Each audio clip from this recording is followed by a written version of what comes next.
잘 아시는 것처럼 오늘은 승천 기념주일입니다. 가끔 여쭤보는 분이 있고 또 얼마 전에도 누가 전화를 해서 예수님 부활하시고 40일 다음에 승천하셨다면 그 주일날 승천한 것이 아닐 터인데 왜 주일날 승천하셨다고 다 얘기를 하느냐. 로만 가톨릭은 그렇게 얘기하지 않습니다. 목요일날 승천했다 하면서 목요일을 승천 기념일로 그렇게 지키고 있습니다. 그런데 그 사도행전 1장을 자세히 보면 40일째 올라가신 게 아니고 40일 동안 보이셨다고 되어 있습니다. 그래서 그 교회 전통에서는 40일 동안 그들에게 다 제자들을 불러 모으시고 한 500명 정도가 다 함께 모여서 예수님 승천하신 것을 볼 수 있게 되었다면 그러면 안식일 날 함께 모여 있다가 그 안식 후 다음 날 주님 부활하신 것을 기념할 만한 그날 승천하셨을 수 있다 이렇게 보고 그 주일을 기념주일로 그렇게 지키고 있습니다. 또 그리고 잘 아시는 것처럼 한 주간 지나고 이제 성령께서 강림하셨죠. 실제로는 원래 성령께서도 무소부재하신데 그때 내려오셨다기보다 교회 앞에 성부 하나님, 성자 예수님이 계시되셨던 것처럼 성령께서 표적을 통하여 하나님이신 것과 교회가 이렇게 시작되는 것을 확증해 주시면서 자신을 계시 나타내신 것이었죠. 구약에도 보면 이미 그 성부와 성자께서 활동하시는 모습을 간혹 볼 수가 있습니다. 이 제자들이 잘 아시는 것처럼 예수님의 부활이라고 하는 굉장한 표적을 경험을 했습니다. 확인도 했고. 그런데 그 제자들은 정신을 차리고 물고기 잡으러 갔다는 거예요. 결론난 것이. 왜냐하면 부활이라고 하는 것 자체는 이미 재생된 사람들도 있었었고 그리고 자신의 삶의 변화가 아니라 예수님의 큰 변화였던 것이죠. 그러다 보니까 이 부활을 목격해서도 먹고 살 날이 많이 남았다 이런 생각이 있었던 거예요. 그래서 예수님께서 40일 동안이나 그 모든 제자들을 다시 다 만나서 일일이 다 챙겨가지고 다 불러 모으시고 그리고 이제 그 승천하신 날 500여 형제들 앞에서 예수님께서 하늘로 올라가시는 것을 일부러 보여주신 겁니다. 그 올라가셨으니까 다시 내려오시기는 쉬울까요? 어려울까요? 그러니까 승천하신 것을 보자 성령 강림과 예수님 재림이 너무나 확실하게 믿어졌다는 거예요. 그래서 예수님 말씀하신 그대로 이제 기다리게 되면서 그 실질적 변화가 그때 시작이 되죠. 3년 반 동안 가르쳤지만 그거는 이론으로 남아 있었던 것이었고 잘 아시는 것처럼 3년 반 가르치고도 그 결론적인 모습들이 3년 반 예수님을 따르고 난 다음에 모였을 때 그들의 모습을 보면 알거든요. 그러니까 다 뭐라고 하고 있느냐 하면 우리 중에 누가 더 크냐, 누가 예수님 오른쪽에 앉을 거냐, 예수님 왼쪽에 앉을 거냐. 그러니까 배웠던 것들을 자기 삶 가운데 그 녹여들이지 아니하면 이론만 가지고는 안 된다는 거예요. 그래서 예수님께서 이론이 또 있어야 되기 때문에 그 이론을 꼭 가지고 있어야 성령께서 오실 때 내가 너에게 말한 것들을 어떻게 하실 거라는 겁니까? 기억나게 하실 거라는 거예요. 그래서 성령께서 기억나게 하시면 그러면 너희들이 이제 그 말씀에 사로잡힌 바 되어서 나의 증인이 될 것이다. 그렇게 말씀하시고 내가 세상 끝날까지 너희와 함께 있을 것이니까 너희가 내가 분부한 모든 것을 가르치면서 너희도 어떻게 하라는 거예요? 지키라는 거예요. 그 신앙은 이론으로 끝나서는 아무것도 아닌 것입니다. 성경에 보면 하나님 말씀, 하나님 이야기와 함께 또 사람들의 삶에 대해서 꽤 많이 다루고 있습니다. 특별히 구약에는 많은 인물들의 이야기를 우리에게 보여주고 있는데 특별히 한 인간의 인생 전반을 다루었던 그러한 인물은 다윗 이외에는 거의 없습니다. 이 다윗은 그 소년 시절부터 시작해서 죽을 때까지 그 모든 삶의 궤적 전체가 우리에게 보여주고 있고 또한 그 다윗이라는 인물은 신앙인이었어요. 하나님을 믿고 산다고 하지만 그의 삶에도 참 여러 가지 우여곡절이 있었기 때문에 우리가 하나님과 함께 동행하고 있는 다윗의 삶을 보면서 배우는 게 많다는 거예요. 또 성경이 기록된 이유 중에 하나가 그의 삶을 보면서 배움을 얻기를 원하기 때문에. 그래서 우리가 오늘 마무리하게 될 때 사람이 언제 어떻게 좀 변하게 되는지, 그리고 또 어떻게 자라게 되는지, 그런 내용들을 좀 결론적으로 다루면 좋겠다 싶고, 오늘은 15장, 16장 두 장을 같이 살피고자 합니다. 잘 아시는 것처럼 이 다윗이 골리앗을 때려잡아 죽이고 정계에 이 등극을 하고, 그리고 이 사울에게 미움받아서 10년 동안 도망 다니다가 30쯤 되었을 때 이제 유다 왕이 되었고, 7년 6개월쯤 지나고 드디어 이제 통일 왕국의 왕이 되었죠.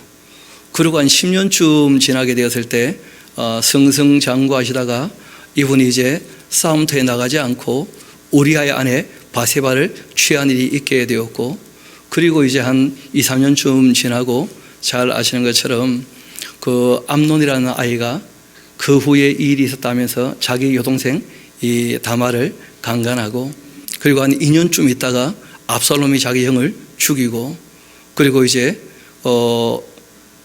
도망갔다가 자기 외가 쪽으로 도망갔다가 한 3년 후에 다시 부름을 받게 되어지고, 그리고 2년 후에 다시 다윗을 만나고, 그리고 이제 4년 지나고 반역을 일으켜요. 그러니까 이 다윗이란 인물이 한 60어간쯤 되었을 때, 조금 더 되었을 때, 그때 이제 압살롬 반역이 일어나게 된 것입니다. 잘 아시는 것처럼 다윗이란 인물이 압살롬과 함께 이제 화해하게 된 이야기까지 우리가 지난 시간에 살폈는데, 다윗은 아버지의 마음으로 그 아들을 정말 안아주고 그리고 화해하기를 원했지만, 압살롬은 딴 욕심이 그 속에 있었다는 거예요. 그러면서 이제 오늘 그 이야기로 이어지게 됩니다. 그 후에 압살롬이 자기를 위하여서 이 병거와 말들을 준비하고 호위병 50명을 그 앞에 내세웁니다. 그리고는 압살롬이 일찍이 일어나요. 여러분, 사람이 욕심을 가지고 죄를 지을 때에도 얼마든지 성실히 살 수 있습니다. 왜냐하면 하고 싶은 게 있으니까. 해야 될 일을 하면 참 좋겠는데, 사람은 때로 자기 하고 싶은 게 있을 때에도 굉장히 성실하게 됩니다. 근데 악을 행하는 데 성실한 것은 하나님 앞에 아무 의미가 없는 것이고 더 큰 심판이 있는 것이죠. 일찍 일어나 성문 길 곁에 서서 어떤 사람이든지 송사가 있어 왕에게 재판을 청하러 올 때에 그 사람을 불러서 말합니다.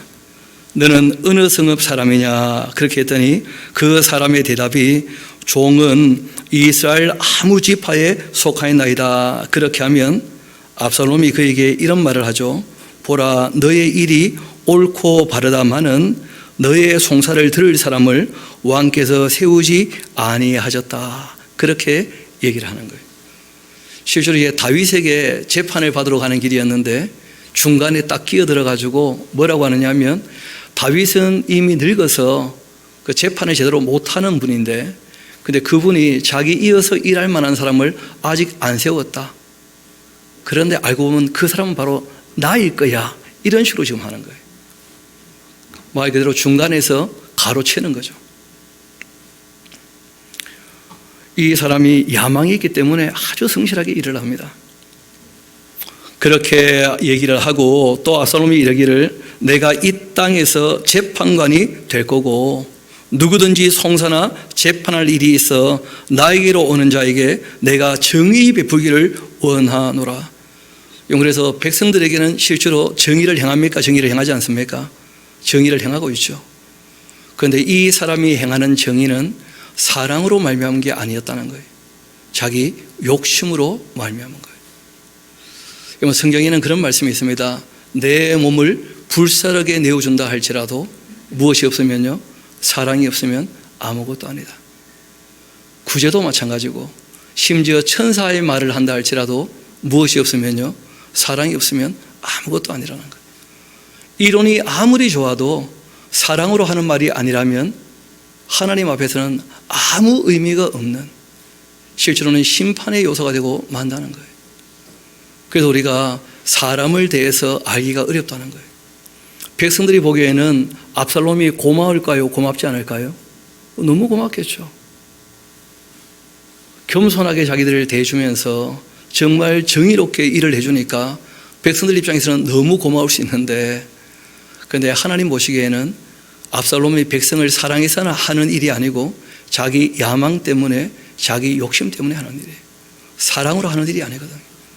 조금 후에 이제 일어나는 일들을 보면 알게 됩니다. 반면에 이 다윗이라는 인물은 늘 자기와 함께하는 사람들을 먼저 생각을 해요. 조금 더 이어봅시다. 그렇게 5절, 사람이 가까이 와서 그에게 절하려 하면 압살롬이 손펴서 그 사람을 붙들고 그에게 입을 맞추면서 이스라엘 무리 중에 왕께 재판을 청하러 오는 자들마다 압살롬의 그 행함이 이와 같아서 이스라엘 사람의 마음을 압살롬이 뭐라고 표현되고 있습니까? 훔쳤다, 이렇게 되어 있어요. 다윗과 압살롬의 가장 큰 차이는 뭐냐면, 백성들의 마음이 다윗에게 다 기울어졌다 할지라도 다윗은 하나님의 뜻을 따라서 자신이 어떤 기회를 만들어가는 것이 아니라 기다릴 줄 안다는 거예요. 하나님께서 기름 부은 사람을 내가 치지 않겠다. 자기 분수에 넘치지 않게, 이런 자세가 있다는 거예요. 반면에 이 압살롬은 말 그대로 분수에 넘치는 사람이었어요.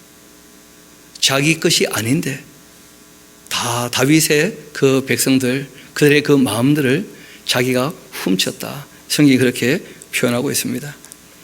그래서 잠시는 선을 행하는 것처럼, 잠시는 공의를 행하는 것처럼, 잠시는 겸손한 것처럼, 잠시는 온유한 것처럼 자기의 욕심을 이루기 위해서 사람들이 얼마든지 위장할 수 있다는 것도 기억하셔야 돼요.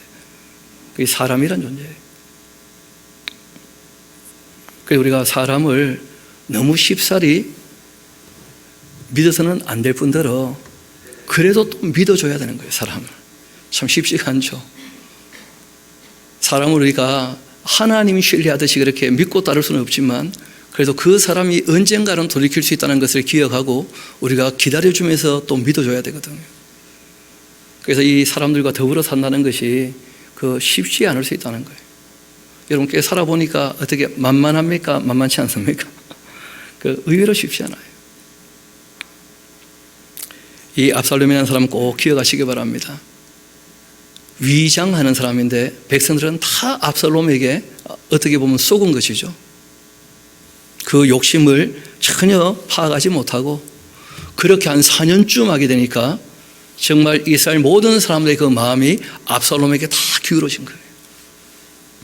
이제 때가 되었다, 이렇게 이제 압살롬이 생각을 한 거죠. 굉장히 치밀한 사람이었습니다. 4년 만에 압살롬이 왕께 아뢰되 내가 여호와께 서원한 것이 있사오니 청컨대 내가 헤브론에 가서 그 서원을 이루게 하소서. 잘 아시는 것처럼 헤브론은 유다 지파의 수도 같은 곳이죠, 그렇죠? 가장 중심되는 중요 도시입니다. 당신의 종이 아람 구슬에 있을 때, 그러니까 이 아버지 낯을 피해서 도망했을 그때에 서원하기를 만일 여호와께서 반드시 나를 예루살렘으로 돌아가게 하시면 내가 여호와를 섬기리이다, 그렇게 했습니다. 자기 아버지를 속일 때 누구까지 이용하는 겁니까? 하나님까지. 얼마든지 신앙을 이용하는 사람도 있다는 거예요. 여러분 잘 아시는 것처럼 신천지가 교회를 위회를 갈 때 처음부터 위회를 간다 그럽니까? 굉장히 충성스러운 사람들처럼 위장한다 합니까? 그 위장을 내가 들어와서 어렵게 만드는 사람들이 있다는 거예요. 그래서 우리가 기록된 말씀들을 부지런히 읽고 살펴봐야지 진짜와 가짜가 구분이 되는 거예요. 사람 하는 것만 봐서는 알 수 없습니다. 이어봅시다. 이 압살롬 정말 악한 사람이죠. 백성의 마음을 훔칠 뿐 아니라 하나님까지도 자기 야망을 위하여 이용하는 그런 악한 사람입니다. 다윗은 전혀 그렇게 생각하지 않고 그에게 말하죠. 평안히 가라, 그렇게 했는데 그가 일어나 헤브론으로 갑니다. 이에 압살롬이 정탐을, 정탐이라 그렇게 번역되어 있습니다만은 실제로는 탐지하기 위한 것이라기보다 자기가 이제 왕이 될 것을 사람들에게 뉴스로 전하기 시작하는 거예요. 소문을 만들기 시작하는 거예요. 어떻게 보면 거짓 뉴스이지만 그러나 그 거짓 뉴스를 가지고 이 정권을 가지고 싶어하는 그런 아주 정치적인 그런 모습입니다. 이 압살롬이 정탐을 이스라엘 모든 지파 가운데 두루 보내어 이르기를 너희는 나팔 소리를 듣거든 곧 말하기를 압살롬이 헤브론에서 왕이 되었다 하라 하고 얘기를 한 거예요. 예루살렘에서는 누가 왕이 있죠? 다윗이. 헤브론에서는 누가 왕이 된 거예요? 압살롬이. 옛날 다윗이 그 헤브론 유다 지파의 왕이 되었을 때 여전히 사울이 왕이었었잖아요. 둘 중에 하나를 백성들이 택해야 되지 않겠습니까? 압살롬이 자신이 있었던 거예요. 이제 사람들은 늙은 다윗을 따르지 않을 것이고 그리고 젊은 자기를 따르게 될 것인데 4년 동안 자기의 실력을 보여줬기 때문에 백성들 마음이 다 자기에게 향했다는 것을 알게 된 거예요. 이어봅시다. 그때 청함을 받았던 사람들이 있었는데 한 200명이나 되었습니다. 그 지도자급 200명 전체를 헤브론에 전부 초대를 한 거예요. 압살롬이. 그렇게 예루살렘에서부터 헤브론으로 내려갔는데 그들은 이 압살롬이 이렇게 반역을 꾸미고 있다는 것은 생각도 못했던 사람입니다. 그런데 문제는 그 지도자 200명이 다 압살롬의 부름을 받고 헤브론으로 갔었는데 왜냐하면 누가 봐도 다윗 다음에는 압살롬이라는 거예요. 압살롬이 조금 더 기다려주면 좋지 않습니까? 다윗이 70에 돌아가실 건데. 그런데 문제는 실제로 언제 죽을지는 아무도 몰라요.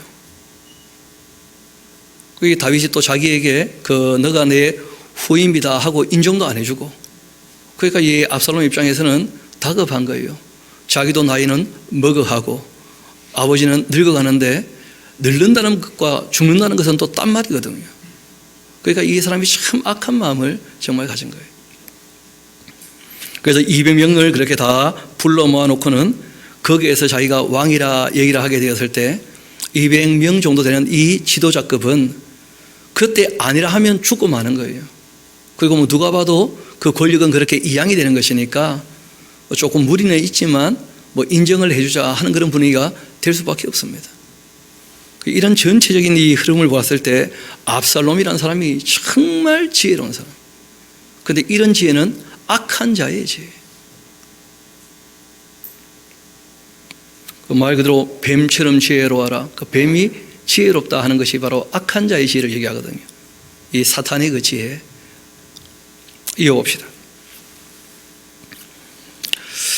그렇게 압살롬이 꾸민 그 모든 것을 알지 못하고 그저 따라가기만 한 사람들이었고, 제사 드릴 때에 압살롬이 사람을 보내 다윗의 그 모사 길로 사람 아히도벨을 그 성읍 길로에서 청하여 온지라 반역하는 일이 커가게 되어지고 압살롬에게로 돌아오는 백성이 많아지게 되었다는 거예요. 모든 백성이 다 압살롬에게 마음이 기울어집니다. 이런지 이 사건을 전령이 다윗에게 와서 말하죠. 헤브론에서 그런 일이 있다고 하면서 예루살렘에 있는 다윗에게 얘기합니다. 이스라엘의 인심이 다 압살롬에게로 돌아갔나이다. 그렇게 하자 다윗이 예루살렘에 함께 있는 그 모든 신하들에게 이르되 일어나 도망하자. 이런 그런데 좀 줄쳐놓으십시오. 제가 다윗 평생에 이런 말 들어본 적이 없거든요. 일어나 도망하자. 다윗이 이런 말 하는 일이 거의 없다는 거예요.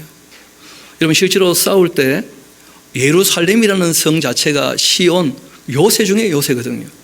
그러니까 압살롬하고 진짜 싸울 마음이 있었다면 도망가겠습니까? 남아있겠습니까? 당연히 남아서 방비를 했겠죠. 그런데 다윗은 그런 전쟁에 백성들이 안타까이 죽어가는 것을 원치 않는다는 거예요. 도망가자는 거예요. 압살롬이 악한데 그 막아서 봤자 의미가 없다는 거예요. 둘 중에 하나는 죽어야 될 것이고 그 난리통에 또 너무 많은 사람들이 죽어나갈 거니까 다윗은 결정을 한 거예요. 피하는 것이 수겠다. 도망가자. 이렇게 된 거예요. 어떻게 보면 피해를 최소화하고 싶은 정말 백성을 위하는 마음이죠. 어떻게 보면. 그렇지 아니하면 우리 중 한 사람도 압살롬에게 피하지 못하리라. 빨리 가자. 그리고 또 뭐라고 하느냐면 두렵다는 얘기도 해요. 나이가 들면 겁이 좀 생긴다 그럽니다. 어른들 얘기 들어보니까. 다윗도 두렵다는 얘기예요. 이거 평소에 안 하던 말씀이거든요. 다윗이 도망가자 두렵다 이런 말 들어본 적 거의 없거든요. 그가 우리를 급히 따라와 우리를 해하고 칼날로 성읍을 칠까 한다 하면서 왕의 신하들이 왕께 말합니다. 우리 주 왕께서 하고자 하시는 대로 우리가 행하리이다. 보소서 당신의 종들입니다. 그렇게 했고 왕이 그렇게 나갈 때에 그 가족도 다 따르게 하고 또 후궁 10명은 왕이 남겨뒀어요. 왕궁을 지키게. 다윗 입장에서는 이 일은 집안일이니까 백성들은 너무 염려하지 말라 그런 의미인 것 같기도 해요. 후궁을 왜 남겨뒀겠습니까? 실제로 데리고 가려면 다 데리고 가서 해야 되지 않습니까? 다윗이 백성들을 좀 안심시키려고 내가 후궁도 남겨두고 하니까 이건 집안일일 뿐이니까 하는 정도로 그렇게 백성들에게 얘기를 하는 것 같아요. 그리고 왕이 나갈 때 모든 백성이 다 따라서 이 벤미라하게 이르게 되었고 거기에 멈추었습니다. 그 모든 신하들 그 곁에도 지나가고 모든 그렛 사람, 모든 블렛 사람 또 및 왕을 따라 가드에서 왔던 모든 가드 사람 600명이 왕 앞에 행진합니다. 거의 지금 다윗을 호위하고 있는 사람들은 이 그렛 사람, 블렛 사람 또 가드 사람 이렇게 되어 있는데 전부 이방인처럼 보입니다. 용병이면서 다윗의 어떻게 보면 수비대가 되는 것이고 다윗을 경호하고 있는 경호대가 되는 사람들이죠. 다윗이 이런 마음을 가지고 예루살렘을 떠나지만 그러나 예루살렘을 떠나는 그 다윗의 마음은 참 비참했어요. 아들에게 죽을까 봐 그 예루살렘을 떠나야 되니까. 그래서 우리가 이때 이 시들이 꽤 여러 편 기록이 되었는데 우리가 한두 편 정도만 좀 살펴보면 좋겠습니다. 우리 시편 55편으로 같이 한번 가봅시다. 시편 55편입니다.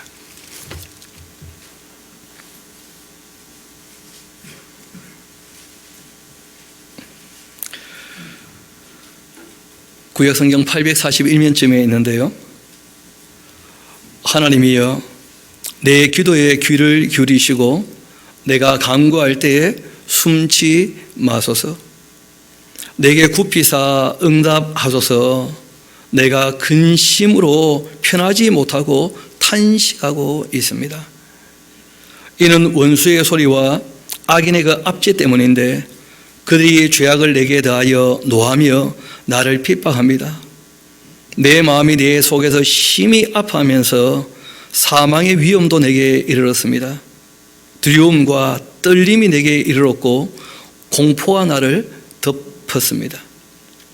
나는 말하기를 만일 나에게 비둘기같이 날개가 있다면 날아가서 편히 쉬리라. 내가 멀리 날아가 광야에 머무르리로다. 너무 인생이 비참하니까 이 몸이 차라리 새라면 그런 생각을 하는 거예요. 사람 아니면 좋겠다는 거죠. 광야에서 그냥 혼자 살면 좋겠다. 내가 이런 꼴 보려고 이때까지 살았나. 그런 마음이 들 정도로 비참했던 거예요. 내가 나의 그 피난处로 속해 가서 폭풍과 광풍을 피하리라 그렇게 하였도다. 내가 성내에서 강포와 분쟁을 보았사오니 주여 그들을 멸하소서. 그들의 혀를 잘라버리소서. 그들이 그렇게 주야로 성벽 위에 두루다니니 성중에는 죄악과 재난이 있고 악독이 그 중에 있고 압박과 속임수가 그 거리를 떠나지 아니하도다. 나를 책망하는 자는 원수가 아니라 원수일진데 내가 참을 수 있었을 것이다. 나를 대하여 자기를 높이는 자는 나를 미워하는 자가 아니라 미워하는 자일진데 내가 그를 피하여 숨었을 것이다. 그는 곧 너로다. 여러분 하고 얘기하는 거 아닙니다. 너로다 하면서 나의 동료며 나의 친구며 나의 가까운 친으로다. 아히도벨 같은 사람이 다윗의 친구였고요. 실제로 누가 자기를 죽이려고 합니까? 아들이. 그런데 아들이 아버지를 미워합니까? 미워하지 않습니까? 미워할 일이 없잖아요, 별로. 아버지는 자기를 용서하고 품에 안아줬는데, 그런데 그 아들의 욕심이 너무 큰 거예요. 그러니까 우리가 설명이 되고 이해가 될 만한 어떤 사건들이 있었다면 납득이라고 한다는 거예요. 자기가 어릴 때 애를 너무 괴롭혀가지고 그 아이가 아버지에 대해서 미워하는 마음을 가지고 덤벼든다면야 그럴 수 있겠다 싶은데 그럴 일이 전혀 없었거든요, 다윗에게. 왜냐하면 아도니아에게도 압살롬에게도 그 이후에 우리가 보면 알 수 있는데 자기 자녀들에게 섭섭하게 대한 적이 없었다고 성경이 나와요. 그게 도무지 알 수 없는, 우리가 생각할 때는 무슨 인과관계가 좀 확실하면 좋겠는데 여러분 우리가 인생 살아보면 알겠습니다만은 도무지 원인을 알 수 없는 문제들이 여기저기 다 터진다는 거예요. 다윗도 그런 일을 지금 경험하는 거죠. 차라리 원수라면, 미워하는 자가 나를 죽이려고 한다면 내가 납득이나 되겠는데 왜 내 친구가, 나의 아들이, 나는 그들을 억울하게 한 적이 한 번도 없는데 왜 나에게 이렇게 하는가? 참 납득이 안 되는 거죠, 인과관계에 있어서는.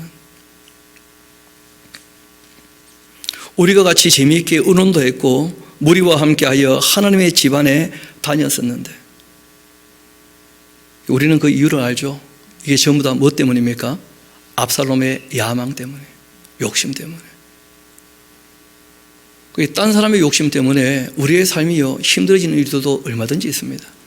우리가 고난의 이유를 다룰 때 그런 얘기 하지 않습니까? 우리가 이유를 알 수 없는 고난들이 있다는 거예요. 다른 사람들이 악을 행하는데 그 사람이 행하는 악 때문에 우리가 어려워지는 일들, 우리가 고난당하는 일들도 얼마든지 있습니다. 그래서 성경은 때가 되면 갚아주신다 하는 그런 표현들이 있는 거예요. 억울함에 대해서. 이어봅시다. 심지어는 하나님의 집 안에 다녔다는데요. 사망이 갑자기 그들에게 임하고 산채로 수월로 내려갈지어다. 이는 악독이 그들에게 거치에 있고 그들 가운데 있음이로다. 나는 하나님께 부르짖으리니 여호와께서 나를 구원하실 것이다. 저녁과 아침과 정오에 내가 근심하여 탄식하리니 여호와께서 내 소리를 들으시리로다. 나를 대적하는 자 많더니 나를 이 치는 전쟁에서 그가 내 생명을 구원하사 평안하게 하셨도다. 옛부터 계시는 하나님께서 들으시고 그들을 낮추실 것이다. 그들은 변하지 아니하며 하나님을 경외하지 아니함이니이다. 하나님의 집안에서 함께 다녔지만 실제로는 하나님을 이용하는 사람들이지 하나님을 신뢰하고 하나님을 따르는 사람이 아니에요. 하나님의 사랑을 배우고 하나님을 사랑하는 사람들이 아니었다는 거예요. 하나님을 경외하지 아니하기 때문에 이런 일이 벌어지는 거죠. 이 압살롬 같은 사람, 아히도벨 같은 사람, 그는 손들어 자기와 화목한 자를 치고 그 언약을 배반하였도다.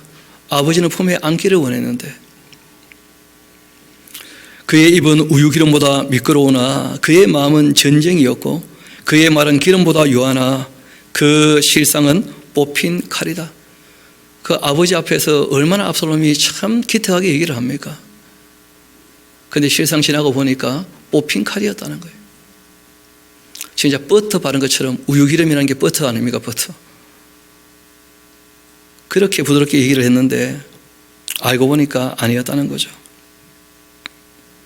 그 다음에 이분이 참 놀라운 얘기를 합니다. 우리 22절 23절은 같이 한번 읽어볼까요? 시작. 너의 짐을 여호와께 맡기라. 그가 너를 붙드시고 의인의 요동함을 영원히 허락하지 아니하시리로다. 하나님이여, 주께서 그들로 파멸의 웅덩이에 빠지게 하시리이다.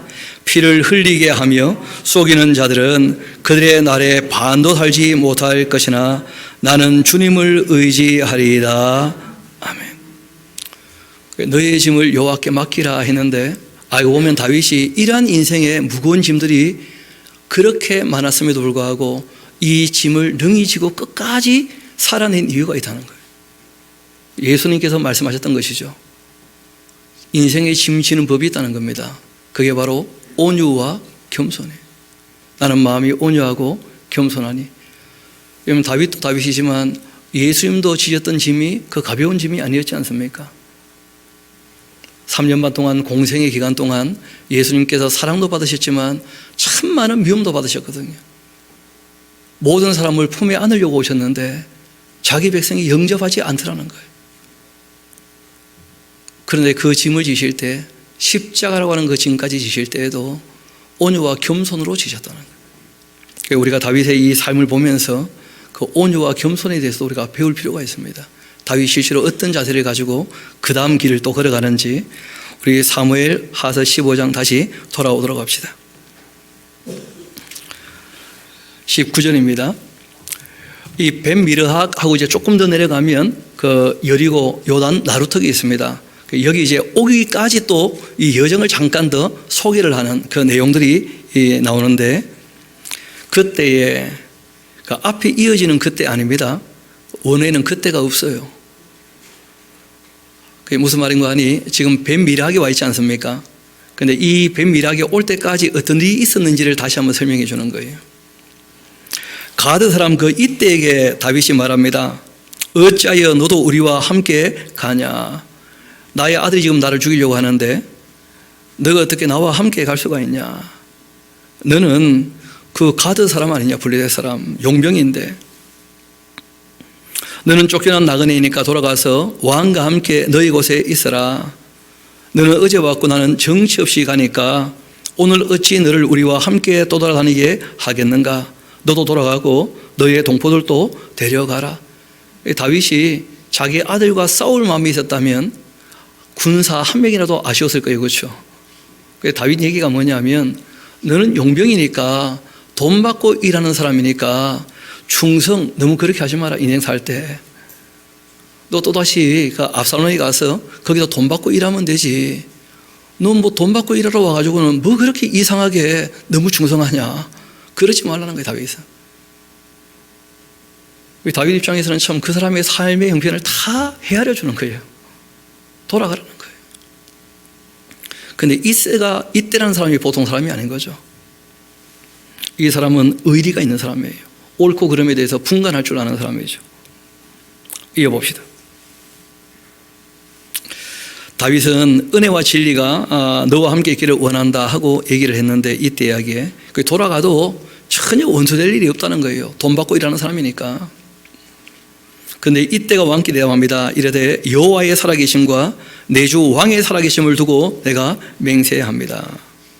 진실로 내 주 왕께서 어느 곳에 계시든지 사나 죽으나 종도 그곳에 있겠나이다. 그렇게 얘기를 해요. 다윗 입장에서는 참 너무 고맙죠.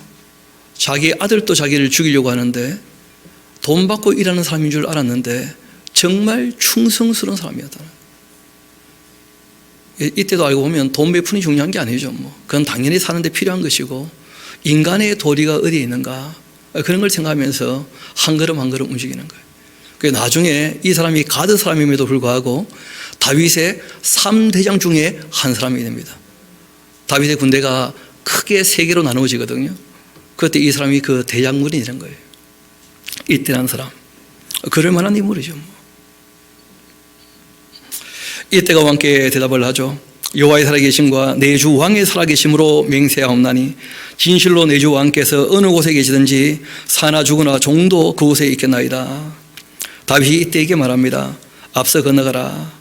가드 사람 이때 또 그 수행자들 그와 함께 한 아이들이 다 건너갑니다. 이때 이제 건너간 곳은 기드론 시내를 얘기하는 거죠. 예루살렘에서 감람산 쪽으로 건너와서 그 감람산 이렇게 넘어가지고 이제 그 여리고 쪽으로 쭉 내려가거든요. 그 내려가는 중에 이제 벤미르학이 있는 거예요. 그렇게 이제 다 건너게 됩니다. 이어봅시다. 23절, 온 땅 사람이 큰 소리로 울면서 모든 백성을 앞서 건너가고 왕도 기드론 시내를 건너갔는데 건너간 모든 백성 광야길로 이제 향하게 됩니다. 기드론 시내는 그 예루살렘이 있는 그 산하고 그리고 감람산 사이 그 골짜기 흐르는 계곡에 흐르는 그 시내가 기드론 시내거든요. 24절 이어봅시다. 보라, 이 사독과 그와 함께한 모든 레위 사람도 하나님의 그 언약궤를 메어다가 하나님의 그 궤를 내려놓고는 아비 아달도 올라와서 그 모든 백성이 성에서 나오기를 기다리고 있습니다. 그 제사장들 입장에서는 하나님 함께 하셔야 되니까 하고는 이제 법궤를 가지고 다 따라 나선 거예요. 그렇게 기다리고 있는데 왕이 사독에게 한마디 합니다. 봐라, 하나님의 궤를 성읍으로 메어가라. 만일 내가 여호와 앞에서 은혜를 입는다면 도로 나를 인도하셔서 나에게 그 궤와 그 계신대를 보이실 것이다. 다윗은 내가 주인이 아니라는 거예요. 누가 주인입니까? 하나님이 주인이시죠. 하나님이 은혜를 베푸시면 나는 다시 돌아올 것이고, 그렇지 않으면 그거 끝나고 마는 것이지, 나 때문에 하나님의 자리가 움직여서 되겠느냐? 그럴 수 없다는 거예요. 이게 무슨 원수와 싸우러 나가는 것도 아니고 악을 도말하는 전쟁도 아니고, 오히려 법궤를 또 갖고 나오면 백성들이 얼마나 혼란스럽겠어요. 그러니까 그 다시 성 안으로 갖고 들어가라는 거예요. 그 다음 다윗의 말을 잘 들어봅시다. 26절을 이어봅시다. 그러나 그가 이와 같이 말씀하시기를 내가 너를 기뻐하지 아니한다 하신다면 종이 여기 있사오니 선이 여기시는 대로 내게 행하시옵소서. 살아도 주를 위하여, 죽어도 주를 위하여. 다윗에게 그런 마음이 있었다는 거예요. 무조건 나를 도와주시라, 그런 게 신앙이 아니라는 거예요. 하나님이 어떤 분이신가? 내가 하나님 편에 서 있는가?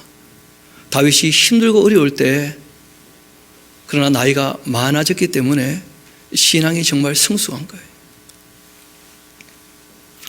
많은 일들을 경험했고, 어떻게 보면 인생의 가장 어려운 일을 지금 경험하고 있는데 그의 신앙은 흔들리지 않습니다. 우리가 다윗처럼 이렇게 굴곡이 심하지는 않지만 저도 여러분도 인생에 다 굴곡이 있지 않겠습니까? 그럴 때 우리가 하나님 앞에 어떻게 서느냐 하는 것은 굉장히 중요합니다. 그게 신앙이거든요. 이어봅시다. 26절 다시 보겠습니다. 그러나 그가 이와 같이 말씀하시기를 내가 너를 기뻐하지 아니한다 그렇게 하시면 종이 여기 있사오니 선이 여기시는 대로 내게 행하시옵소서 그렇게 하리라. 왕이 또 제사장 사독에게 이런 말을 합니다. 너가 이 선견자가 아니냐? 너는 너희의 그 두 아들 곧 너의 아들 아히마아스와 또 아비아달의 아들 요나단을 데리고 평안히 성읍으로 돌아가라. 그리고 너희에게서 내게 알리는 그 소식이 올 때까지 내가 광야 나루토에게서 기다리고 있겠다. 요단강을 건널지 건너지 않을지 너희가 전해주는 소식을 듣고 내가 결정하겠으니까. 다윗이 정말 순결하게 겸손한 자세로 온유하게 사람을 대하지만 이분은 또 한 가지 강점이 있죠. 뱀같이 지혜로워요. 해야 될 일은 다 하십니다. 도망가면서도. 예루살렘에 있는 일들 다 나한테 보고해줘서 내가 어떻게 행할지를 좀 알려다오 이렇게 하는 거예요. 그러니까 미신적인 신앙이 결코 아니라는 거예요. 이어봅시다. 사독과 아비아달이 하나님의 궤를 다시 예루살렘으로 돌아오며 데려다 놓고 거기에 머물러 있는데 다윗은 이제 감람산길로 올라갑니다. 예루살렘에서 기드론 시내를 건너서 감람산길로 올라가죠. 그때 그 머리를 그가 가리고 맨발로 울면서 가고 그와 함께 가는 모든 백성들도 각각 자기의 머리를 가리고 그렇게 울면서 갈 때 아까 우리가 봤던 것처럼 시편 이 55편이라든지 시편 69편 같은 이 시들 그 기도문이 그때 기록이 되는 거예요. 그때 어떤 사람이 다윗에게 이런 말을 알려줍니다. 압살롬과 함께 모반한 자들 가운데 아히도벨도 있습니다. 그러자 다윗이 깜짝 놀라면서 여호와여 원하옵건대 아히도벨의 모략을 어리석게 하옵소서 하면서 기도해요. 왜냐하면 다윗이 알거든요. 다윗에게는 친구 같은 군사라 그러죠. 제갈공명같이 정말 이 작전을 잘 세우는 사람이 두 사람이 있었거든요. 이 후세라는 사람하고 아히도벨이라는 사람이었어요. 그런데 그 중에 아히도벨이 이 압살롬에게 붙었다는 얘기를 듣자 다윗이 깜짝 놀랍니다. 보통 실력자가 아니거든요. 다윗이 하나님을 그 경배하는 그 마루토에 이를 때 아렉 사람 후세가 또 옷 찢고 흙을 머리에 덮어쓰고 다윗을 맞으러 나옵니다. 그때 다윗이 그에게 이런 말하죠. 너가 만일 나와 함께 나아가면 나에게 누를 끼치는 거다. 다윗 입장에서는 아히도벨이라는 사람의 모략을 무너뜨릴 수 있는 사람은 후세밖에 없어요. 그런데 아히도벨과 후세가 각기 한 진영씩 맞고 다윗과 압살롬이 충돌해서는 안 되는 거죠. 어떻게 보면. 그래서 다윗이 후세를 돌려보냅니다. 너가 나와 함께하는 것은 나에게 오히려 누를 끼치는 거다. 그러나 너가 만일 성읍으로 돌아가서 압살롬에게 말하기를 왕이여 내가 왕의 종입니다. 전에는 내가 왕의 아버지의 종이었는데 이제는 내가 왕의 종입니다. 그렇게 하면 너가 나를 위해 아히도벨의 그 모략을 피하게 할 거다. 사독과 아비아달 두 제당이 너와 함께 거기 있지 아니하냐. 너가 왕의 궁중에 무엇을 듣든지 간에 이 사독과 아비아달 두 제당에게 알려주어라. 그러면 그들 그 두 아들 곧 이 사독과 아히마아스 또 아비아달의 요나단이 그들과 함께 거기 있나니 너희가 듣는 모든 것 그들 편에 내게 소식을 알릴 거다. 그렇게 했고 다윗의 그 친구 후세가 곧 성읍으로 다시 돌아가게 되었고 압살롬도 예루살렘으로 돌아갔다는 거예요. 그때 이제 이 다윗이 그 마루턱, 그러니까 감람산 꼭대기를 이렇게 이제 넘어서는 거죠, 그렇죠? 산 마루턱을 이제 넘어요. 그때 이제 무비보셋의 종 시바가 안장 지었던 두 나귀에 떡 200개, 건포도 100송이, 또 여름과일 100개, 포도주 한 가죽 부대를 싣고 다윗을 맞이합니다. 다윗이 시바에게 물어보죠. 너 대체 이게 무슨 뜻이냐? 왜냐하면 나오려면 시바가 모시는 요나단의 아들 무비보셋이 있지 않습니까? 무비보셋은 안 보이고 시바만 있는 거예요. 그래서 다윗이 물어보죠. 그때 시바가 말합니다. 나귀는 왕의 가족들이 타게 하고 떡과 과일은 청년들이 먹게 하고 포도주는 들에서 피곤한 자들에게 마시게 하려 함입니다. 왕이 말합니다. 너의 주인의 그 아들은 어디 있냐? 무비보셋 어디 있는 거냐? 시바가 왕께 말합니다. 예루살렘에 있는데 그가 말하기를 이스라엘 족속이 오늘 내 아버지의 그 나라를 내게 돌리라 그렇게 하나이다 하고 얘기해요. 그 하나 적어놓으세요. 사실일까? 사람 말은요 양쪽 다 들어봐야 돼요. 양쪽 다 들어봐도 판단 안 되는 말이 꽤 많습니다. 결국 다윗은 여기에 대해서 판단 내리지 못해요. 다윗도 판단 못 내리는데 당사자가 모르는데 우리가 어찌 알겠습니까? 누구 말이 옳은지 잘 몰라요. 나중에 이 일은 다시 한번 다루게 될 테니까 그때 우리 한번 상세히 살펴보도록 합시다. 이어봅시다. 왕이 시바에게 말합니다. 너의 말이 그 옳다고 내가 믿으니까 얘기하는 거다 하는 것인데 무비보셋에게 있는 것 다 너의 것이라 그렇게 했고 시바가 이르되 내가 저러나이다 내 주 왕이여 내가 왕 앞에 은혜를 입게 하옵소서 그렇게 합니다. 다윗 왕이 이제 바우림에 이르게 되었는데 거기서 사울의 친족 중 한 사람이 나왔고 게라의 아들이고 이름은 시므이라는 사람이에요. 그가 나오면서 계속하여 저주를 퍼붓습니다. 또 다윗과 다윗 왕의 모든 신하들이 향하여 돌을 던지는데 그때 모든 백성과 용사들이 다 왕의 좌우에 있었고 시므이가 저주하는 가운데 이와 같이 또 말을 합니다. 피를 흘린 자여 사악한 자여 가거라 가거라 사울 족속의 모든 피를 여호와께서 너희로 돌리셨다. 거기는 적어놓으세요. 거짓말이다. 여러분 사울을 다윗이 죽였습니까? 블레셋 사람들이 죽였습니까? 다윗은 실제로 사울의 집안에 위해를 간 적이 한 번도 없거든요. 그런데 이 악한 사람이 아주 정치적인 용어죠. 다윗이 왕이 되었을 때 백성들은 그 기억이 흐릿하니까 사울을 다윗이 죽이지도 않았음에도 불구하고 사울의 것을 다윗이 빼앗은 것처럼 얘기를 하는 거예요. 하기야 이 베냐민 사람들 입장에서는 또 그럴 수 있죠. 억한 마음으로. 아주 진영 논리를 가지고 단순하게 말을 만드는데 거짓말을 가지고 사람들을 호도하는 거예요. 그런데 문제는 사람들이 그런데 잘 넘어간다는 거예요. 여러분 우리도 거짓 뉴스에 넘어간 적이 다 있지 않습니까? 이제는 그러지 않는데 1980년 5월 18일 날 광주 민주화 운동이 있었을 때 그때 모든 뉴스는 다 민주화 운동이라고 했습니까? 폭도라 그랬습니까? 폭도라 그랬다는 거예요. 이제는 많은 사람들이 양심선언하면서 그 일이 그렇지 않았다는 거 알지 않습니까? 이번 미얀마에 대해서 일본 NHK에서 특집을 좀 다루었는데 미얀마 사람들이 지금 군부 독재의 한감에서 지금 민주화 운동을 하고 있지 않습니까?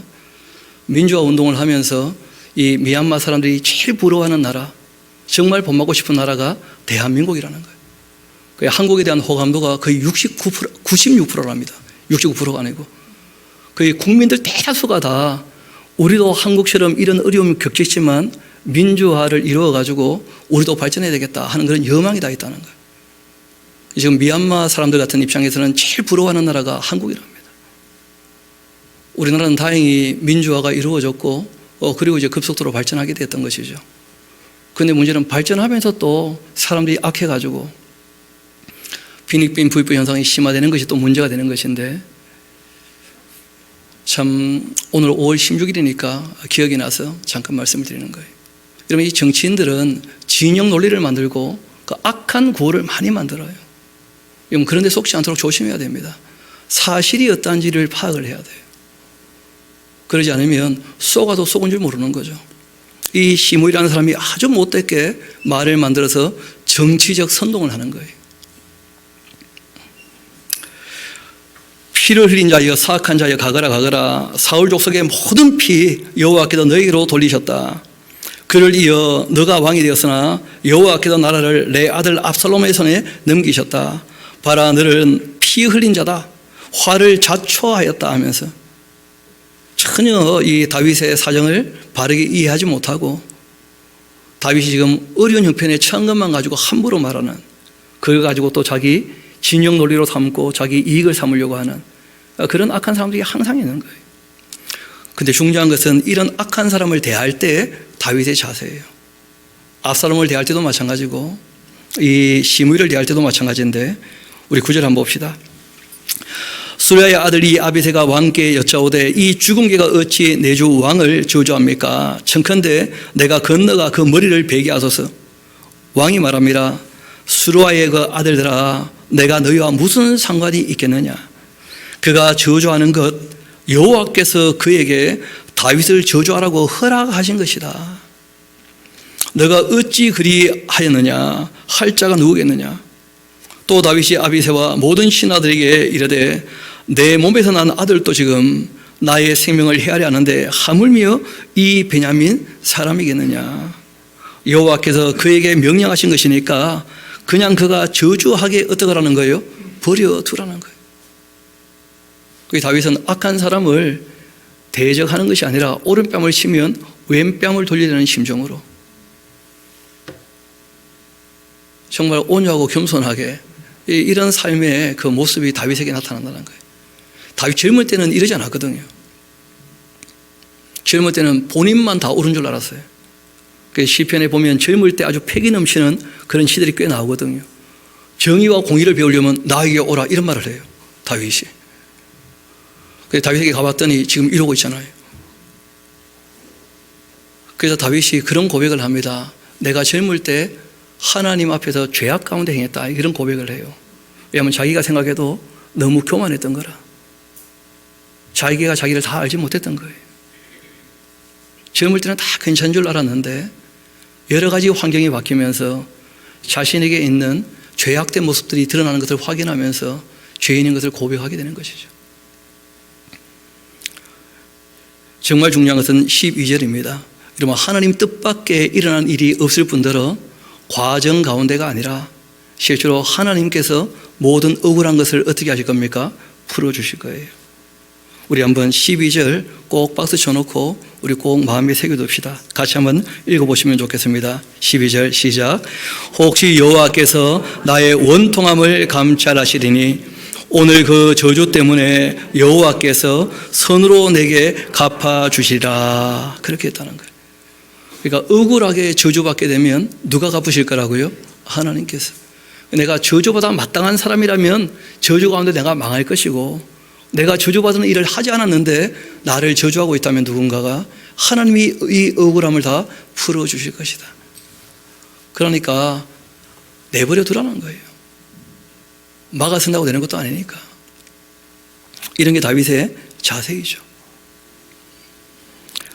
그렇게 다윗과 그 추종자들이 길을 갈 때 그 시므이는 산빌탈로 따라가면서 그렇게 저주하고 그를 향하여 돌 던지고 먼지를 날립니다.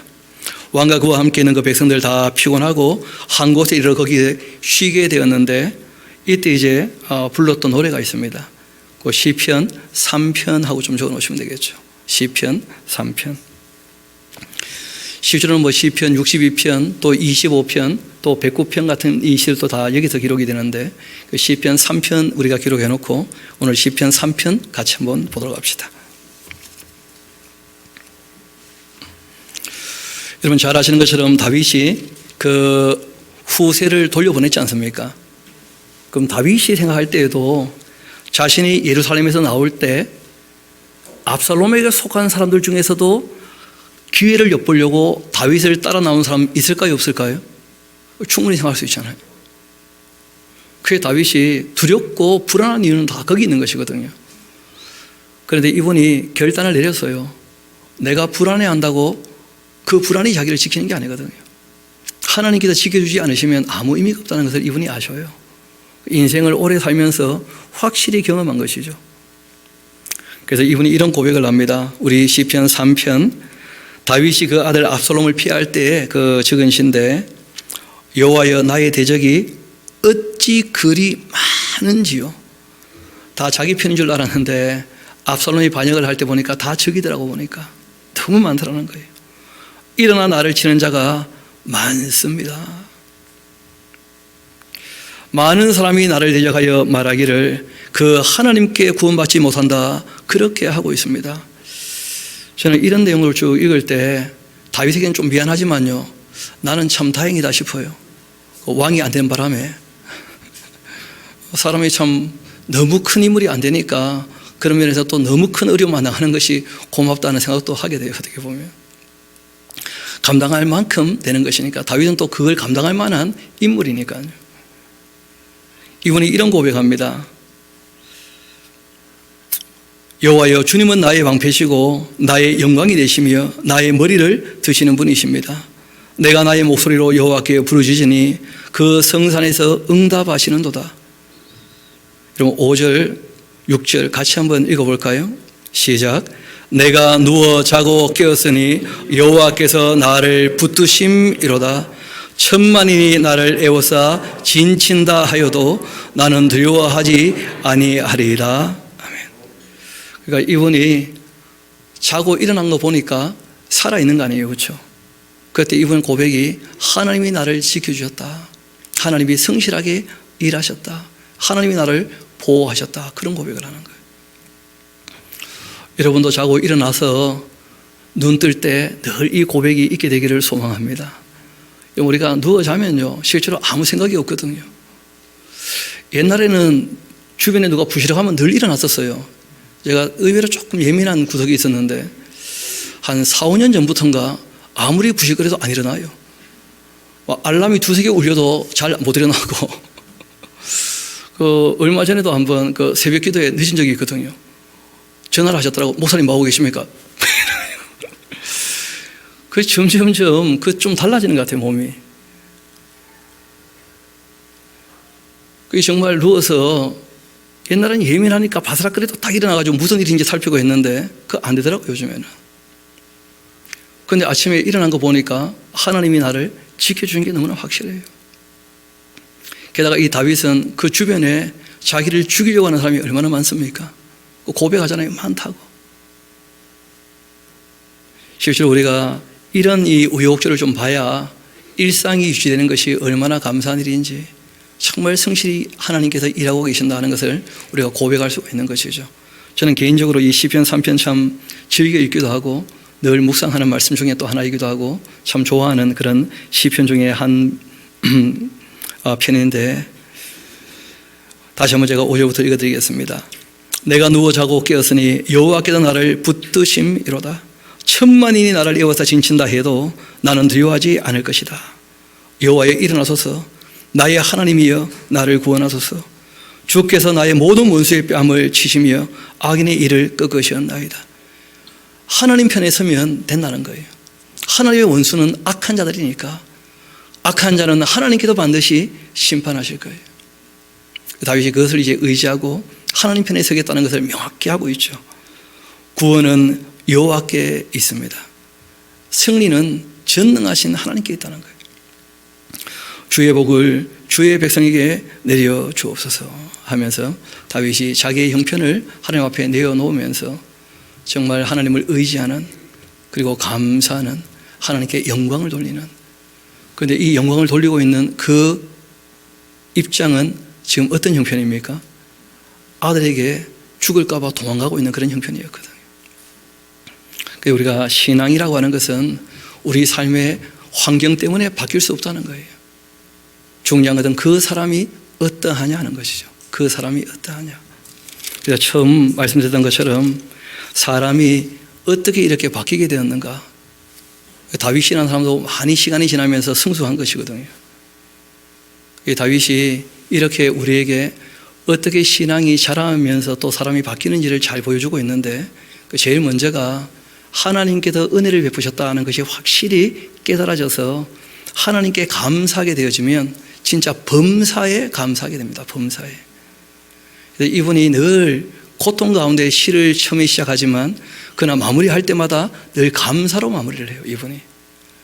왜냐하면 어려울 때 의지할 수 있는 누가 계신다는 거예요? 하나님이. 그러니까 감사한 거예요. 그래서 은혜에 감사하면 변하고, 사랑하신 줄을 알고 사람이 사랑을 해야 바뀝니다. 사랑을 해야.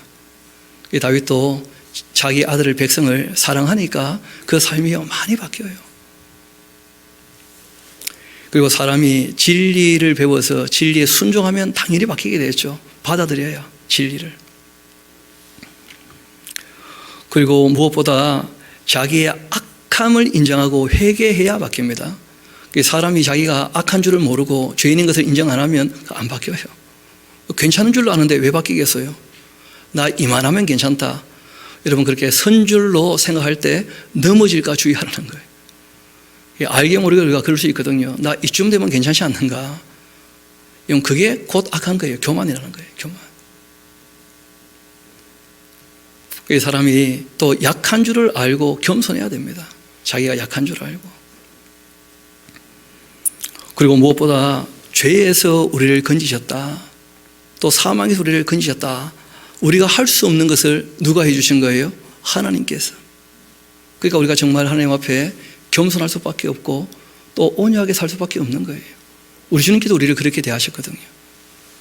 정말 따뜻하고 정말 부드럽게. 죄는 우리가 지었는데 대신 값을 지불하신 거 아니에요. 부활의 첫 열매가 되셔서 우리에게 영생의 소망을 허락하신 거 아닙니까? 우리가 주님을 버성겼고 원수로 행할 때에도 자신의 사랑을 우리에게 확증해 주신 이유가 정말 사랑하시기 때문이거든요. 그런 온유와 겸손을 우리가 배워야 되는 것이죠. 그리고 사람이 언제 또 바뀌느냐 하면 좀 전에 우리가 봤던 것처럼 자기의 과거를 좀 돌아봐야 돼요. 역사를 공부하는 사람들은 변할 수 있습니다. 역사를 잊어버린 사람에게는 희망이 없는 거예요. 그리고 우리가 과거를 돌아보고 우리가 과거보다는 조금 더 나은 삶을 살아갈 수 있도록 하나님 앞에 무릎을 꿇고 마음을 정리하고 늘 그렇게 해야 되겠죠.